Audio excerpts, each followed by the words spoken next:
Boa noite, amigos, sejam muito bem-vindos a mais um episódio do programa Grisa TV, um olhar pangrisiano. Você que está em Florianópolis pode nos acompanhar através do canal 4 da NET, a TV Floripa. Para todo o resto do país, basta acessar o nosso portal www.sistemagrisa.com.br. Acesse nosso site, acompanhe o programa de hoje e participe deste bate-papo conosco. Vamos receber então nosso convidado, nosso amigo especial de todas as quintas-feiras, Dr. Pedro Antônio Grisa. Boa noite, Dr. Pedro. Boa noite, Douglas. Estamos aqui para darmos mais uma contribuição para qualificar a vida das pessoas. Então, você comanda as perguntas. Ok, para começar a nossa discussão, Dr. Pedro, quero pedir que o senhor explique um pouco mais sobre uma afirmação que o senhor fez, a de que o ser humano está sempre entre a vida e a morte. Certo. Eu diria que não só o ser humano, como todos os seres vivos que dependem da vida biológica. Do ponto de vista biológico, o ser humano também, desde o dia que é concebido, podemos dizer, está caminhando em direção ao fim da vida. E mesmo que o fim da vida seja lá 130 anos. Mas então, o ser humano, por estar sempre entre a vida e a morte, ele vive muitos momentos de insegurança. Mas quando existe insegurança? Eu constatei que só existe insegurança diante de um perigo. Quando o perigo pode ser real ou imaginário, mas o perigo só é perigo à medida que representa a ameaça remota ou imediata de morte. Então, essa é a questão. É por isso, uma vez, quando eu estudava literatura, eu me impressionava que todos os escritores abordavam o assunto da morte. E alguns com poesias, outros com poesias muito deprimentes, outros com poesias mais animadas, e outros textos de filósofos, de outros pensadores. Então, esse tema, a morte, está presente, por quê? Ela é que indica o fim da vida, do corpo físico. É natural, é da condição humana sentir sempre medo? Porque instintivamente a gente já teme o perigo, né? Isso, é porque na verdade eu digo assim, que nós devemos aprender como seres racionais a ter cuidado. Medo não é preciso ter, porque na verdade basta que a gente tenha cuidados para cuidar de nós, né? Primeiro, todos os cuidados na área da nossa relação com o mundo externo, para que você evite de cair num buraco e bater a cabeça e tal, né? Porque é onde temos que cuidar das regiões do nosso corpo que tem os centros vitais, né? Então, cuidar na alimentação, porque a alimentação interfere sobre o sistema digestivo interfere imediatamente sobre o coração e o cérebro.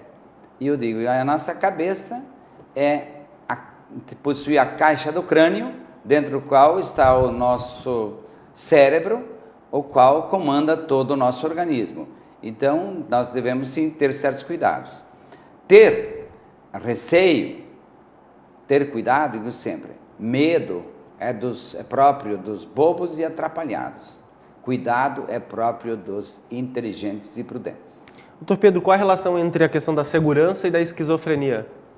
Bem, veja, eu digo que há muito tempo, porque quando eu iniciei a atuar como parapsicólogo, muitas pessoas me perguntavam, sim, mas aí através da hipnose, através da regressão, através da reprogramação mental, não dá para ajudar ou acabar com a esquizofrenia? Aí eu, conversando com médicos que entendiam do assunto mais do que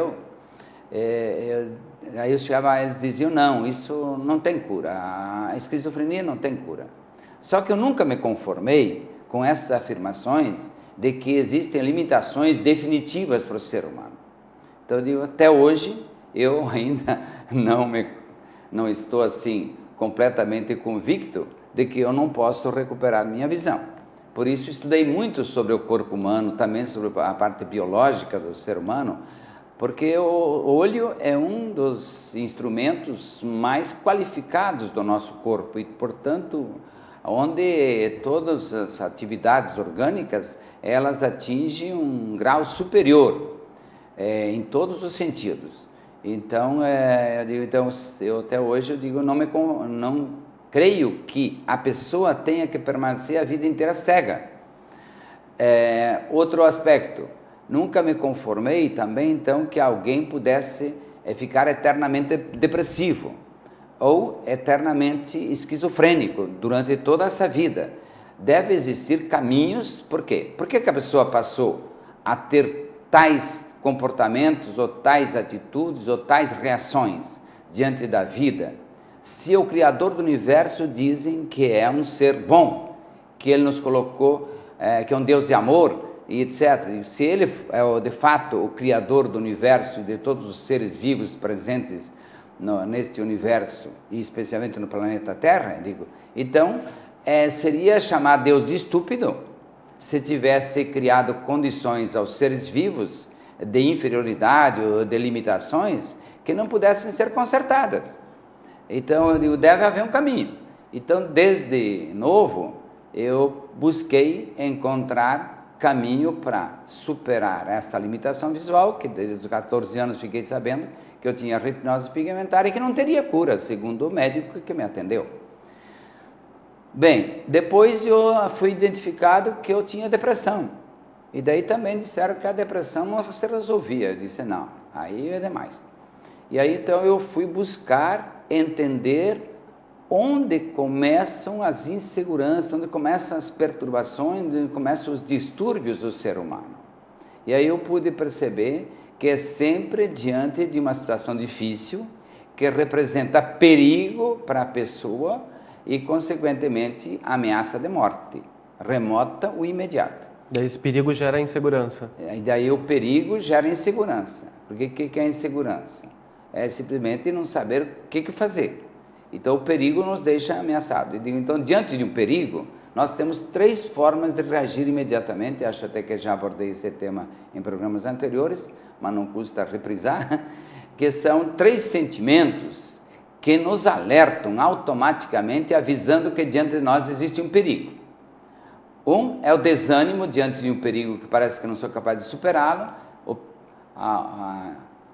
O desânimo vai para a tristeza cresce até a angústia, e a angústia paralisa. O sujeito fica parado daí, diante do perigo, porque ele não sabe o que fazer.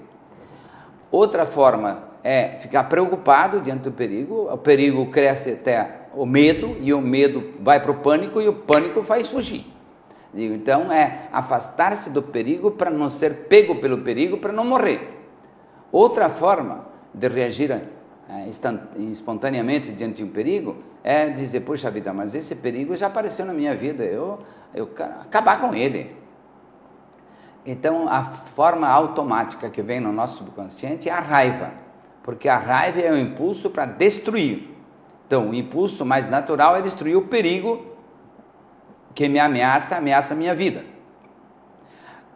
Quando a raiva não consegue seu objetivo, ela pode ir para 2 direções. Ou soma com o desânimo que vem, e com a tristeza, e cria mágoa. Por que a pessoa fica magoada? Porque não conseguiu, acha que não conseguiu reagir, ou não consegue reagir. Então fica magoada. Quando digo, a raiva é fogo, o fogo fica interno, então a pessoa fica sofrendo por dentro. Ou então parte para o ódio, que daí é ir ao máximo da raiva, para usar todos os recursos disponíveis para destruir o inimigo, para destruir o perigo. O senhor costuma falar que essas dores e sofrimentos também têm um lado positivo, elas costumam ser um guia, uma espécie de guia no processo terapêutico? Isso, porque eu digo, a dor é um dos guias mais utilizados pelo médico, que cuida do corpo, da parte biológica. Eu digo, a dor nos fala de que algo no nosso organismo está precisando de atenção especial. Então eu digo, a cabeça, como lá tudo flui em direção ao cérebro, dor de cabeça são várias as causas que levam a ter encefaleia, como diz o médico. Então, a dor de cabeça, ela pode ser proveniente de várias coisas. A coisa mais comum que eu identifiquei, especialmente estudando yoga, onde eu fui buscar recursos para melhorar a qualidade de vida orgânica, quando a dor de cabeça do lado direito, normalmente é problema de sistema digestivo, especialmente problema do fígado, mas acima de tudo fugiu-me agora, eu estou lembrando do ponto do IN que a gente faz para superar isso. Mas, em todo caso, tem a ver com o sistema digestivo e quando o lado esquerdo é mais sistema nervoso. Por que isso? Eu não tenho explicação biológica mais detalhada, mas eu tenho a constatação porque a gente na parte do IN, acupuntura, essas coisas, se utiliza pontos. Então, eu pratico do IN desde 82, para mim mesmo e para os meus familiares, e às vezes para as pessoas que me visitam no meu gabinete de orientação parapsicológica, quando o cara diz, eu tenho isso e aquilo, então eu testo lá nos pontos do IN para verificar qual que seria o efeito que está acontecendo de alguma desorganização mental. Porque eu fui constatar que todas as dores, elas têm origem maior, mais profunda, na mente humana. Depois da mente humana vai para o sistema emocional, do sistema emocional para o sistema endócrino, e para o sistema endócrino para o sistema imunológico, e aí, de acordo com o tipo de dor, e de acordo com a localização da dor, normalmente, se você bota o dedo numa chapa quente, você tira logo o dedo, porque o dedo está em perigo. Então, só que às vezes temos dores que elas vêm provenientes de outro fator interno. Então, as dores são caminhos para a gente identificar qual que é a dificuldade biológica, que nós também atendemos a parte biológica, organizando a parte mental e até mesmo emocional. Então, e o sofrimento, então se diz que a dor é aviso de que alguma coisa está sendo necessitando de atenção no nosso organismo. E diz a filosofia grega já há mais de 2000 anos que o sofrimento é a dor da alma. Hoje nós entendemos que a alma, que é na verdade o subconsciente já recebeu vários nomes, porque ele também exerce vários papéis, então ele atua sobre vários aspectos do nosso corpo e da nossa vida. Então, mas os gregos falavam isso. O sofrimento é a dor da alma. Portanto, o sofrimento é alerta avisando que você está fazendo um uso inadequado do seu subconsciente, da sua atividade mental principal, que é aquela que desencadeia os resultados na nossa vida, que é o subconsciente. Ok. Agora vamos para um pequeno intervalo. Daqui a pouquinho nós estamos de volta com mais Grisa TV, um olhar pangrisiano. Não saia daí, até já.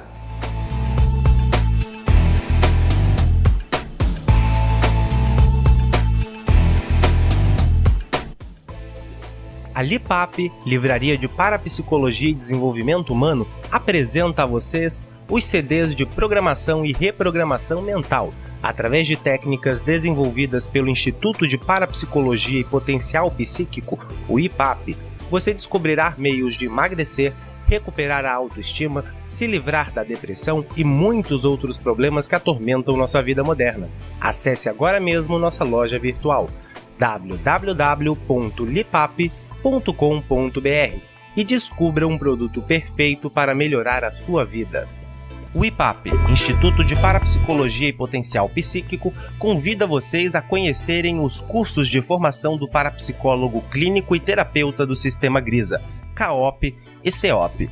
Nova turma em 2013. Aproveite e faça sua matrícula até o dia 1º de março de 2013. Ligue agora. Código 48 3222 0844 ou acesse www.ipap.com.br. Dr. Pedro Antônio Grisa é pioneiro no ramo da parapsicologia clínica e científica. Autor de dezenas de livros, hoje ele é referência mundial no assunto. E através de suas obras você aprenderá mais sobre o funcionamento da mente humana e descobrirá meios de resolver os problemas que atormentam sua vida. Acesse agora nossa loja virtual e conheça nossos produtos. Você também pode esclarecer suas dúvidas através do telefone. Ligue 3222 1819 ou 3223 7355.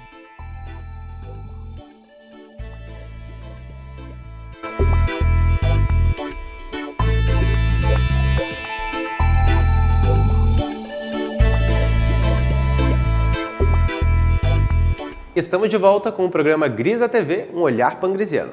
No último bloco falamos muito sobre as dores que podem servir de guias no processo terapêutico. E agora eu pergunto para o Dr. Pedro continuar falando sobre isso para a gente, como que pode-se resolver esses problemas identificados através da dor. Da dor e do sofrimento, né? Então, veja, de acordo com o sintoma, de acordo com aquilo que a pessoa sente, que sintoma vem de sentir, né? Então, o que acontece? Você pode, com a experiência do tempo, você vai descobrindo. Eu, como pratiquei yoga, Hatha Yoga, então eu aprendi a ler as reações do meu organismo todo. Dificilmente eu vou ao médico por qualquer motivo, porque eu já sei identificar de onde vem aquela minha dificuldade, eu já tenho as técnicas como superar. Então, veja, por exemplo, se você tem dor de cabeça, especialmente se é classificada como enxaqueca, a primeira coisa a ser observada é ver se o seu intestino funciona bem. Porque eu sofri de prisão de ventre e eu tinha péssimas, horríveis enxaquecas, né? Quando eu descobri que era esse o processo, eu fui encontrar métodos e técnicas para resolver esse problema. Mas depois eu fui descobrir que o problema da prisão de ventre é muito mais emocional que orgânico. Não tem tanto a ver com a alimentação quanto com a emoção. E aí eu fui perceber que todas as pessoas que nascem, tiveram ameaça de aborto durante a gestação, vão ter a tendência de ter problema de retenção de fezes, que é chamado. E daí a retenção de fezes, lá no intestino grosso, no materno reto, elas lá fermentam. Delas produzem gases que vão para o intestino delgado, e esses gases cheios de toxinas são lançados no sangue, e daí vem toda a perturbação no sistema orgânico, desde o rim, coração, cérebro, tudo passa a ser afetado, outros órgãos internos também, por essa poluição sanguínea, feita por essas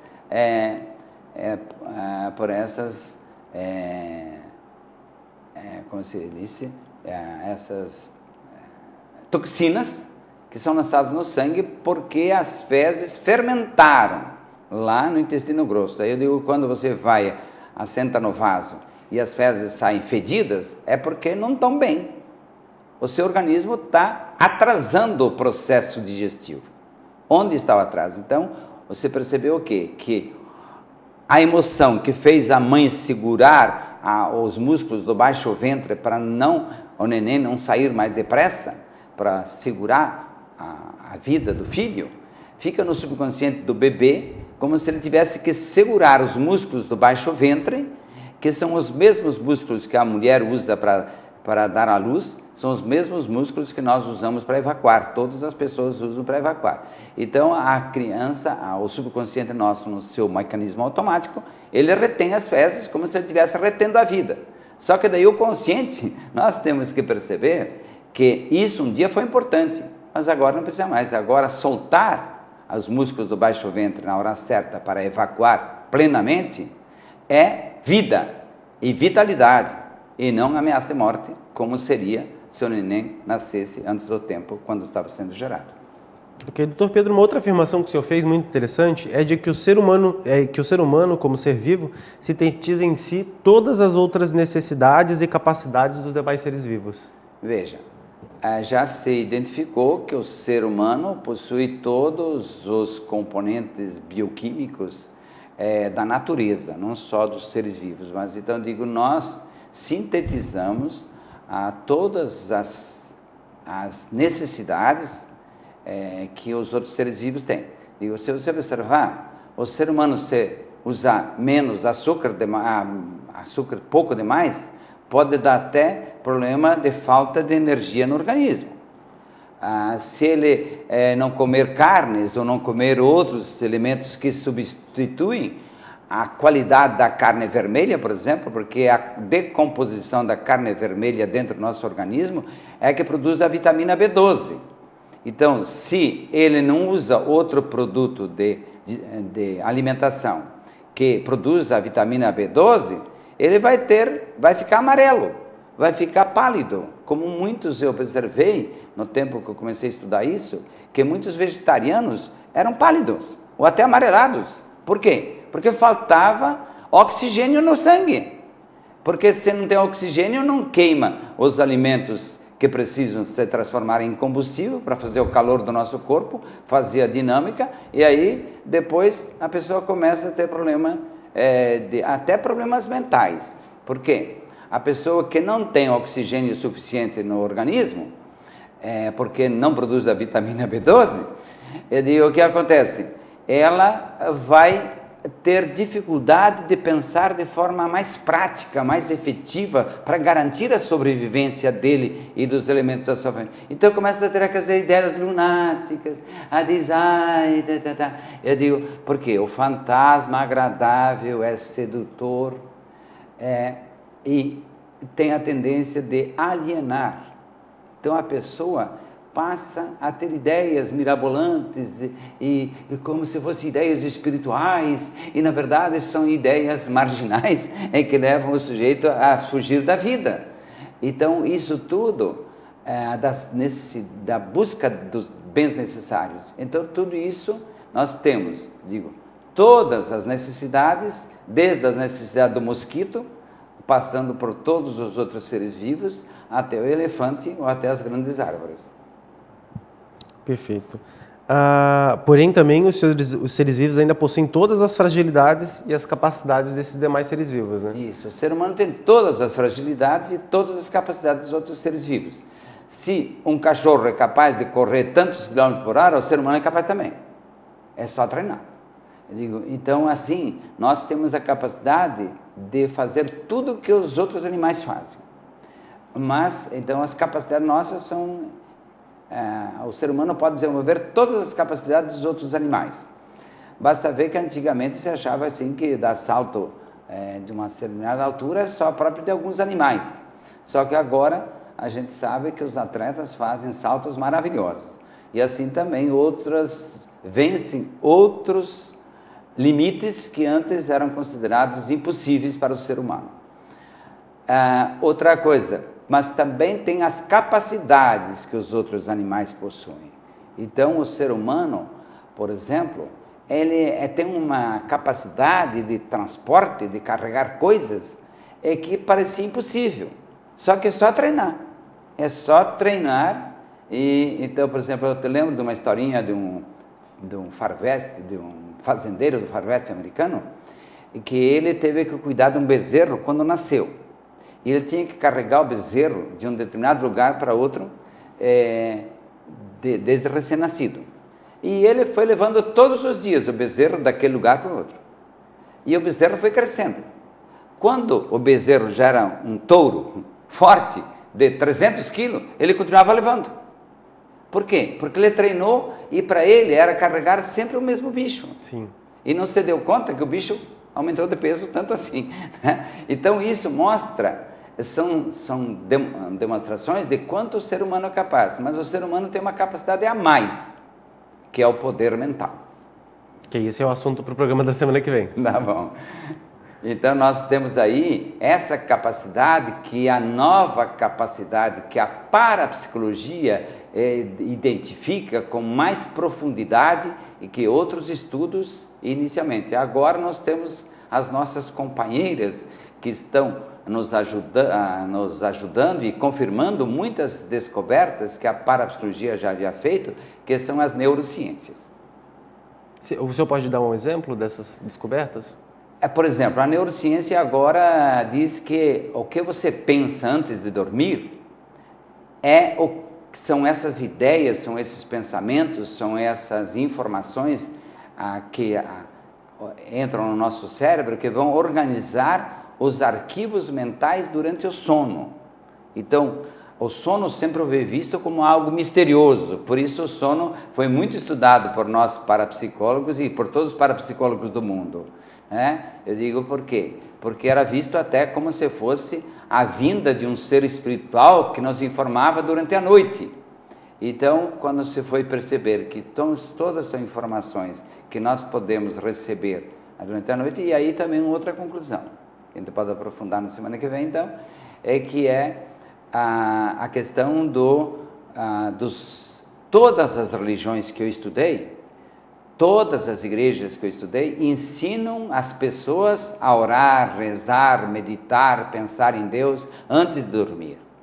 Então, se você reza antes de dormir, o que significa? Que você se coloca próximo de Deus e confia nele e vai dormir confiando que você vai ser não só protegido, como pode também confiar que seu organismo vai adquirir uma qualidade de vida melhor durante o sono, porque você vai descansar e o sistema digestivo pode processar elementos com mais qualificação, e assim então você pode durante o sono também qualificar as suas atividades mentais, os sonhos usados como processo terapêutico também. Então, compreender o sonho é você entender alguma coisa que está acontecendo com você. Ok, então, Dr. Pedro, o programa de hoje está chegando ao fim, mas você de casa pode aprender muito mais sobre parapsicologia e o Sistema Grisa em nosso portal na internet. Acesse www.sistemagrisa.com.br. O programa de hoje reprisa neste próximo sábado e segunda-feira, às 20 horas, aqui na TV Floripa. Quinta-feira que vem, às 21h, nos encontramos aqui novamente para mais um episódio inédito do programa Grisa TV, um olhar pangrisiano. Boa noite e até a semana que vem.